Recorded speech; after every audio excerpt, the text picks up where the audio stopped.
Bienvenue dans cette vidéo. Donc aujourd'hui, on va voir quand venir à Disneyland Paris entre mars et plutôt entre avril et septembre 2015. Alors pourquoi je dis aujourd'hui, au jour d'aujourd'hui où je tourne cette vidéo, on est le 11 mars, il me semble. Oui, le 10 ou 11, je sais plus. Enfin oui, le 11. En fait, voilà, concrètement, si vous voulez venir en mars à Disneyland Paris, c'est un petit peu mort. Parce que, voilà, moi j'y vais dans 15 jours, enfin dans une semaine et demie, le week-end pas celui qui vient, celui d'après. Et récemment, là, j'ai regardé un petit peu comment ça se passait dans le resort. Et en fait, il faut savoir qu'il est quasiment full, tout est full pour le mois de mars. Donc si vous venez, donc bon, pas la semaine évidemment, mais pour la plupart des gens qui viennent du vendredi au samedi jusqu'au dimanche, c'est full. Voilà, le resort est full, à part l'hôtel Disneyland où il reste quelques places. Sinon, tout le reste est full. Alors, ce qu'il faut savoir, c'est que maintenant, Disneyland applique vraiment une politique de remplissage maximale. C'est-à-dire que va y avoir des voyages à des prix vraiment cassés pour remplir le resort un maximum. Donc, euh, c'est vraiment intéressant de profiter de ces offres. Donc, voilà, c'est pas le sujet de cette vidéo aujourd'hui, mais si vous voulez vraiment connaître les techniques, notamment une technique, mais il y en a plusieurs qui permettent de profiter de ces voyages jusqu'à moins 50%, vous pouvez cliquer sur le lien qui va apparaître. Et donc, dans ces vidéos, je vous explique vraiment concrètement de A à Z comment faire pour profiter de ces offres. Parce que voilà, là actuellement c'est la politique de Disneyland. Il y a de plus en plus de voyages qui vont jusqu'à moins 50%. Donc c'est dommage de ne pas en profiter. Et c'est dommage parce que voilà, ils cherchent vraiment à remplir le parc, enfin, les hôtels du parc un maximum. Donc ce qui n'est pas parti, partira parce qu'il y a des promotions vraiment très très importantes. Donc n'hésitez pas à cliquer sur le lien juste au-dessus. Voilà, donc concernant le mois de mars, voilà, vous pouvez concrètement, hormis si vous voulez faire en semaine, faire une croix dessus. Donc on va voir déjà donc entre avril et septembre, fin septembre, comment vont se répartir les saisons.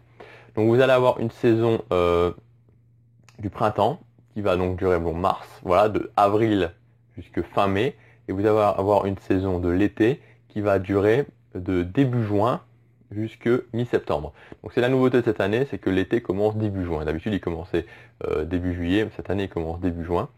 Et aussi une très très forte thématisation, enfin de très très gros efforts qui sont faits au niveau de Disneyland sur la saison de l'été.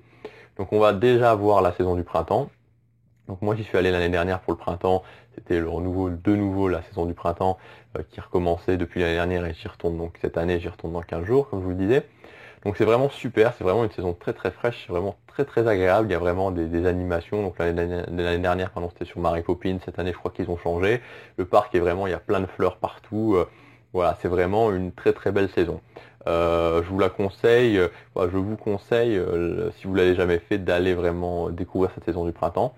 Mais très honnêtement, cette année, donc après ça dépend de vos dates, mais je pense que cette année, surtout qu'ils ont élargi, la saison de l'été va être énorme.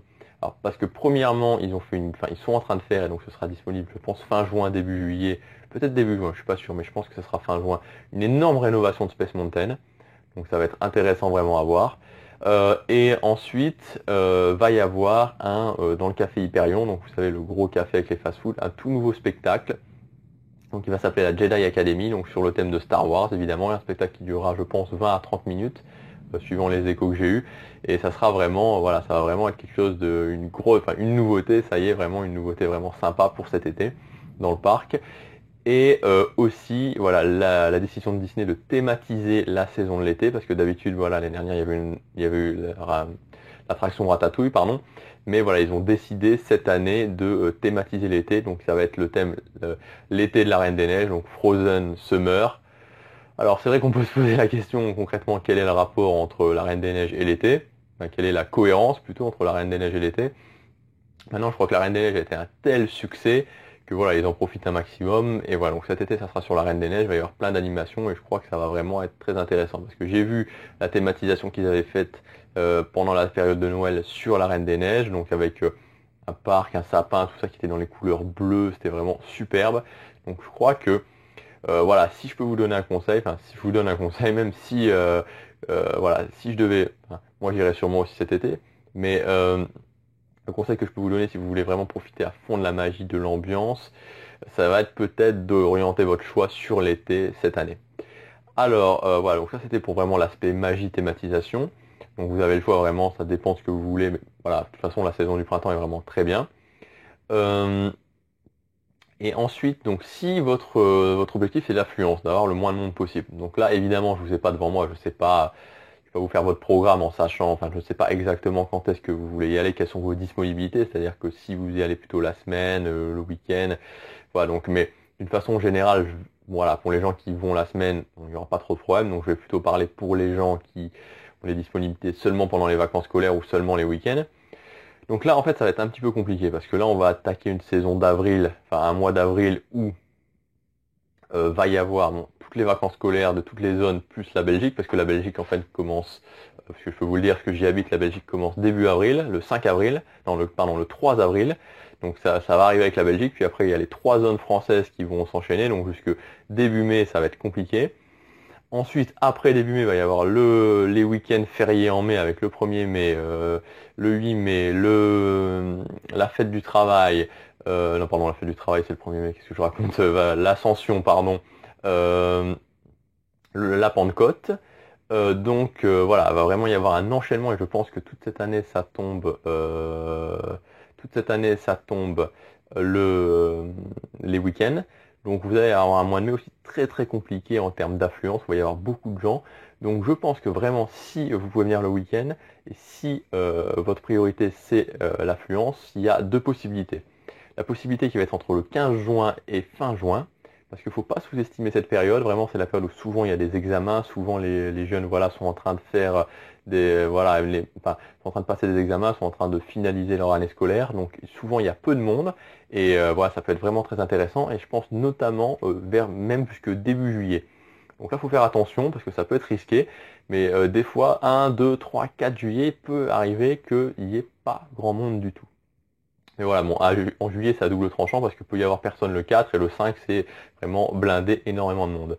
Et d'ailleurs, donc à ce niveau-là, surtout pour les vacances d'été, je crois que ça peut être intéressant de regarder au niveau des vacances des Espagnols parce que, bon, je me suis fait encore la réflexion l'année dernière ou l'année d'avant, je sais plus, mais le parc, vraiment, il y avait un nombre très très important d'Espagnols. Donc pendant l'été, je trouve qu'en général, il y a beaucoup de gens qui viennent d'Espagne, mais alors pendant l'été, je crois que c'était à l'été 2012, particulièrement, ça m'avait... je m'étais dit, il y avait un nombre, voilà, vraiment, il y avait beaucoup d'Espagnols. Donc je pense que c'est une destination massive pour les Espagnols pendant l'été, donc il faut peut-être regarder du côté des vacances scolaires espagnoles, quand est-ce qu'elles commencent, donc ça peut vous donner des pistes si vous recherchez moins d'affluence.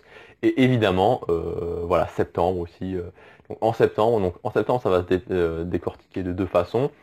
C'est que vous aurez jusqu'au 15 septembre, donc la fin de la période de l'été, et vraiment un temps mort entre le 15 septembre et le 30 septembre. Donc si vraiment voilà, la thématisation vous en fichez un petit peu, vous pouvez y aller entre le 15 et le 30 septembre. À mon avis, voilà, les prix seront vraiment très très intéressants à ce niveau-là, et l'affluence aussi. Et donc voilà, donc je viens de répondre aussi en même temps à la dernière question, c'est les prix. Donc en termes de prix, ben voilà, je pense que septembre, si vous recherchez le prix, ça sera le meilleur moment pour venir. Mais donc n'oubliez pas que pour les prix, c'est vraiment important de bien choisir sa période. Mais aussi, comme je vous le disais en début de vidéo, n'oubliez pas que là, Disney va sûrement remettre ça pour combler pendant cet été les offres, des offres qui viennent de Disney, ou bref d'ailleurs, ou d'autres techniques à employer pour pouvoir profiter jusqu'à souvent 50% de réduction. Donc n'hésitez pas à cliquer sur le lien qui va apparaître au-dessus si vous voulez accéder à ces vidéos où je vous explique tout, pardon. Et voilà, si vous avez aimé cette vidéo, n'hésitez pas à cliquer sur j'aime ou à vous abonner à ma chaîne, ou les deux, ça serait super. Voilà, on se retrouve bientôt. Salut!